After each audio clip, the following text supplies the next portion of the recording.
This thing has an identity crisis. Hyundai calls it a sport adventure vehicle, as if truck is a dirty word. But here's the problem. It's built like a crossover, thinks it's a truck, and now with the SRT trim, it wants to go off-roading. But here's what's interesting. Sometimes the most confused vehicles surprise you. So let's find out, is this truck crossover combo the future of practical capability, or is it just really good marketing wearing all-terrain tires?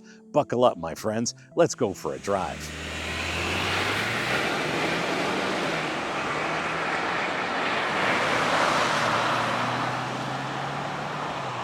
I'm your host, Brian Makse, racer, lover of driving fast, fun things. And on this channel, you get reviews for drivers from drivers. Now, about this Santa Cruz XRT, here's the thing. The spec sheet only tells half the story. Because on paper, this looks compromised, but after a week of driving this in the city, on the highway, on some back roads, and even on some serious dirt, I've discovered something completely unexpected. And it's that this unusual crossover truck combo may actually be solving problems that real people have. And before we get into what this is like to drive, let's have a look at it in a little more depth. It's been a couple of moments since we looked at the Santa Cruz on this channel, and there have been a lot of changes. The interior's been redone with a new curved display that combines the instrument cluster as well as the infotainment screen. There's standard wireless Apple CarPlay and Android Auto across all trims. This XRT trim is now here. It gains enhanced off-road capability with an improved approach angle, front tow hooks, all-terrain tires, and these XRT exclusive 18-inch alloys. Yes, this shares much with the Tucson crossover, and it is unibody construction. Under the hood is a 2.5-liter four-cylinder turbo, makes 281 horsepower at 5,800 RPM and 311 pounds of torque from 1,700 to 4,000 RPM. Transmission's an 8-speed wet dual clutch with revised calibration for 2025. It is all-wheel drive. It's 8-track active on demand. Steering is electrically assisted. McPherson struts up front, multi-link at the rear. Dampers are gas pressurized self-leveling. 4-wheel disc brakes, of course. And as I mentioned earlier, these 18s are exclusive to the XRT with some all-terrain tires. Towing capacity of this Santa Cruz XRT is 5,000 pounds, and curb weight is a little bit over 4,200 pounds. And yes, Hyundai based this on the Tucson, the same crossover that Karen takes to yoga class, which should be embarrassing, but actually isn't, because the Tucson is actually really good. Did you know that 80% of you are not subscribed? Yes, it's true. 80% of you are not subscribed. I checked the data. So if you like the content on this channel, do me a solid, hit that subscribe button, make sure you like this, and if you want to support the channel, please hit up our merch store. Links here, links below, lots of great stuff for driving enthusiasts like us, including our very popular line of Save the Manuals merch. Now back to your regularly scheduled episode. Behind the wheel, the fundamentals are great. You're seated high off the road, as you would be in a crossover, that's for sure. But for 2025, we do have this big screen thing going on, and I actually don't hate it. The instrument cluster is nice and clear in all kinds of lighting conditions. Get all the information you need. As well, when you put your turn signal on, you can have the outboard mirror cameras display anything that might be in your blind spot, but on this channel we know blind spots aren't real. That's a different conversation for a different day. The infotainment screen is fantastic as well. I use it on wireless CarPlay, does exactly what I want it to do. But back to the fundamentals. Seating position, I've got a perfect interface to the steering wheel and the pedals, and I'm really quite comfortable here as well. Great visibility because you're seated high and there's lots of glass all around. To be fair though, I don't know if this is any more compromised or less compromised in terms of rearward visibility versus the Tucson, because we do have that sliding bit of glass in the middle of the rear glass here, and there is a bit of visual real estate taken up by the framing there. So your rearward visibility out the mirrors may be a little bit more compromised, but maybe not. I have to drive them back to back, but still all around is great. And yes, there are cameras all around to help you with parking, and on this channel we know racing drivers can't park, so I need all the help I can get. Steering wheel is the right shape, right size, encourages you to have your hands at 9 and 3 where they should be on the road. This seat is modestly supportive. It is very comfortable over long distance drives, and at least the driver's seat is powered. The passenger seat is manually adjustable, but I'm quite happy here. It is heated, as is the steering wheel, and like I was saying, the fundamentals are absolutely spot on here. In terms of spaciousness, well, at least here in the front row, lots of space, much like you'd find in the Tucson. Lots of storage. There's a wireless phone charger here, a couple of cup holders, lots of storage here in the armrest, bottle holders in the door, zero complaints. It's when you get into that second row where things change, and full-size adults might find the space back there a little cramped, and that's just fine. Maybe this is not meant to be a full-size truck replacement, but Hyundai has done their best with the space available. There's some storage underneath the seat. There is a jack underneath the passenger side rear seat, and you can utilize that space under the seat. I actually have some stuff stored underneath the seat on the driver's side just to keep it out of sight. Where you do have some cargo room is, of course, in the bed, and I do like that tonneau cover. It works exceptionally well. It's very easy to retract and then pull back in position. Plus, there's some underfloor storage as well, and I have used that a couple of times. It keeps things from rolling around in the bed and keeps them secure as well. Really appreciate how all of that works. Now, the ultimate cargo capacity is the fact that this is rated to tow 5,000 pounds, so you could put a decent sized trailer behind this Santa Cruz, something like an open trailer with your Hyundai Elantra N manual, of course, on that, taking it to track days. That would be a cool situation. And Santa Cruz and an Elantra N in your garage, that's a cool garage combo, that's for sure.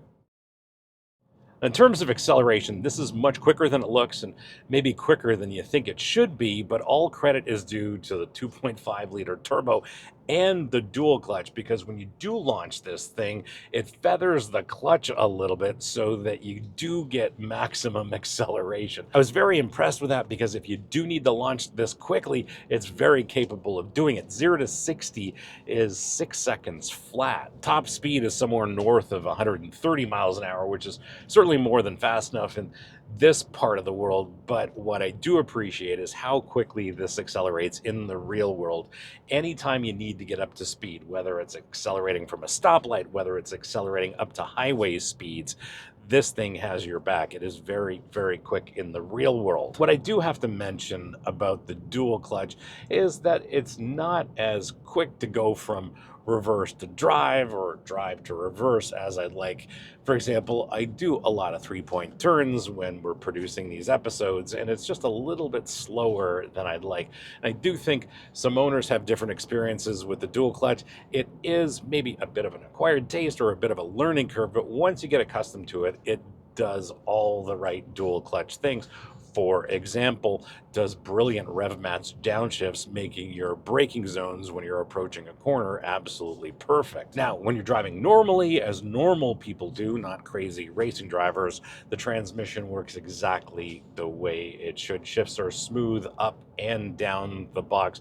Very happy with the way it works. And I love the fact that there are shift paddles here, which are very useful. Given that the engine makes an abundance of power and torque, it's great from time to time to have manual control over the gearbox. On the other hand, in normal driving, because of that abundance of torque, anytime you want to accelerate, just lean on the throttle, and the gearbox doesn't even bother to shift because this makes so much torque through the mid-range. The only low grip conditions I drove the Santa Cruz in was actually mud and sand, and the all-wheel drive system performed much better than I expected. There's zero hesitation in terms of torque transfer to the rear axle, especially when you are in the terrain modes, and this thing is a lot of fun. If you want to slide it around in the sand in one of those terrain modes, it's very eager to do that, but it does have your back in those low grip conditions, and I was surprised at the kind of terrain I could crawl over and through with the Santa Cruz. One of the highlights of the Santa Cruz is that engine,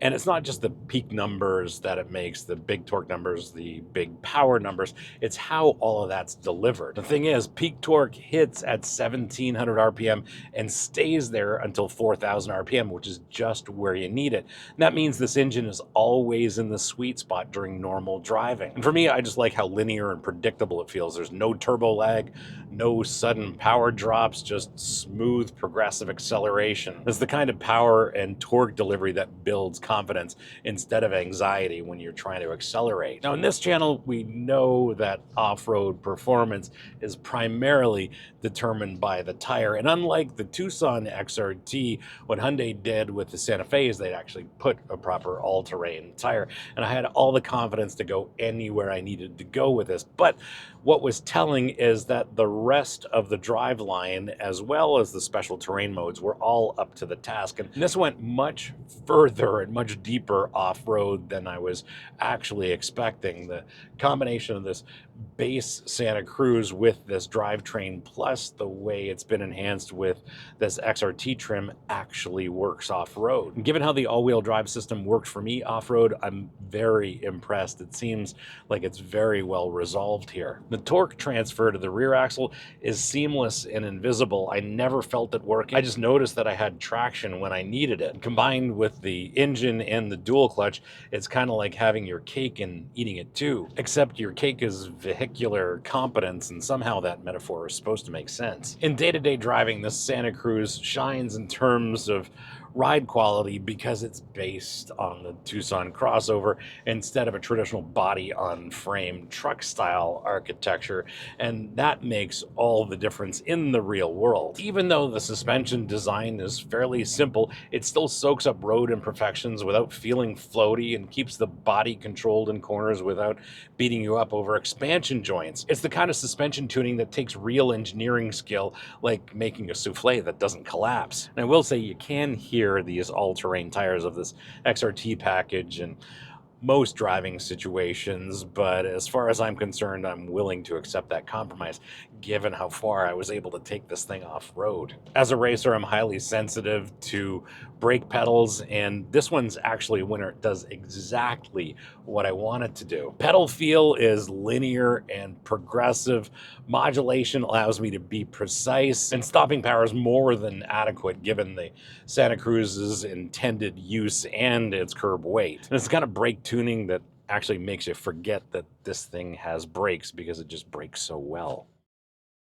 Dynamically, I think that's where the Santa Cruz resolves its identity crisis, because it handles better than most trucks and it goes far enough off-road competently without embarrassing itself. Body control is excellent. There's minimal float over big road imperfections at higher speeds, and there's surprisingly little body roll in the corners for something this tall and this heavy. And yes, these all-terrain tires sacrifice a little bit of ultimate grip in the corners, but that's okay as far as I'm concerned because they add a whole lot of capability if you intend to take your Santa Cruz off-road. And compared to a Jeep Gladiator, this thing rides like a luxury car, although that's a bit like saying a hamburger is healthier than deep-fried butter.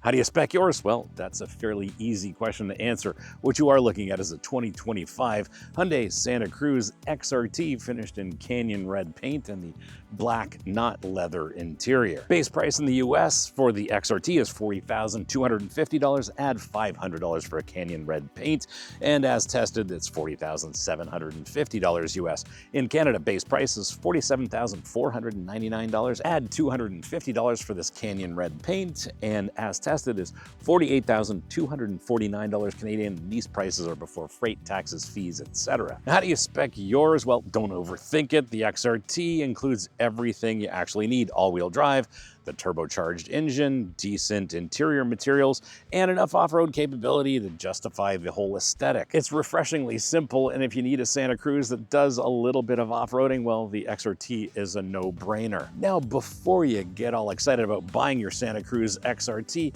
let me share some intel from real-world experiences from actual owners. I took a deep dive into owner forums and Reddit threads because I actually care about what happens after you drive off the lot. First, that beautiful and functional tonneau cover, well, apparently it leaks for some owners, just like a government whistleblower. Some owners have reported water pooling in the bed after a rain, despite Hyundai's weather-resistant claims. And the dual-clutch transmission, well, some owners have had difficulty adjusting to it, coming from different types of gearboxes. Pro tip from actual owners, spend some time learning how it works best for you and shortening that learning curve as much as possible. And here's the not so surprising part. Owners still love their Santa Cruzes after years of ownership. The novelty doesn't wear off, which says something profound about the vehicle's unique appeal. The real owner insight: this isn't a truck for people who need truck things, it's a crossover for people who want to feel like they could do truck things if they really had to. And seriously, I think that's what most truck owners actually need in the real world. My verdict, well, let's start with fuel consumption, and in my purely non-scientific testing, I'm getting about 20 miles per gallon or 12 liters per 100 kilometers for my Canadian friends, which is really not that great. So I'd love to hear from actual Santa Cruz owners to understand what you get in the real world, because I think my numbers are misleading. As for this Santa Cruz and its identity crisis, well, it's not a crossover, it's not a truck, and I think it's something completely new. And with this XRT, Hyundai has figured out how to make the Santa Cruz more capable than before. The approach angle actually works out in the real world. The all-terrain tires give it all the traction it needs, and the dual clutch works better than it should off-road. Plus, the suspension tuning strikes a great balance for both on and off-road performance. Sure, it does have some limitations. Maybe don't try towing 5,000 pounds up a mountain pass, but for 90% of what people actually do with trucks, this little Santa Cruz does it better, more efficiently, and more comfortably. And every once in a while, an identity crisis leads to actual innovation, and I think this is one of those times. I've heard some people say that with the Santa Cruz, Hyundai set out to build something that could be everything to everyone, but oftentimes that results in something that's nothing to anyone. But somehow they've pulled it off. This XRT is more capable than most crossovers, more efficient than most trucks, that's for sure, and more practical than either for the vast majority of people who think they need truck capability, but actually just need truck confidence. Now, it's not perfect, but I think it might be perfectly suited to our imperfect modern automotive world where our needs don't exactly fit into perfect little categories. Will it work for everyone? Well, definitely not, but will it work perfectly for some buyers who value capability over convention? Well, absolutely. I've been thinking about this. The Santa Cruz is 90% as capable as any truck, 90% as practical as any crossover, and mathematically, that's 180% of what most people actually need. Thanks for hanging out with me today and having a look at this 2025 Hyundai Santa Cruz XRT. Hope you liked this episode, and if you did, you're not new, you know what to do. Smash the subscribe button, turn on your notifications, like this video, and as always, sharing is caring, so please share this with your friends, especially on Reddit, because on Reddit, they really need to see reviews for drivers, from drivers. If you have any questions or comments, please leave them in the comments below. I'll get back to you as soon as I can. And if you want to support the channel, please hit up our merch store. Links here, links below. Lots of great stuff for driving enthusiasts like us, including our very popular line of Save the Manuals merch. Thanks again for watching. We'll see you again next time. And remember, cars don't understeer by themselves, not even Hyundai Santa Cruzes. And since you've hung around this long, well, have a look at this Santa Cruz's kissing cousin, the Tucson XRT, which I found interesting for different reasons, and I think you might appreciate that episode. Thanks again for watching. See you again next time.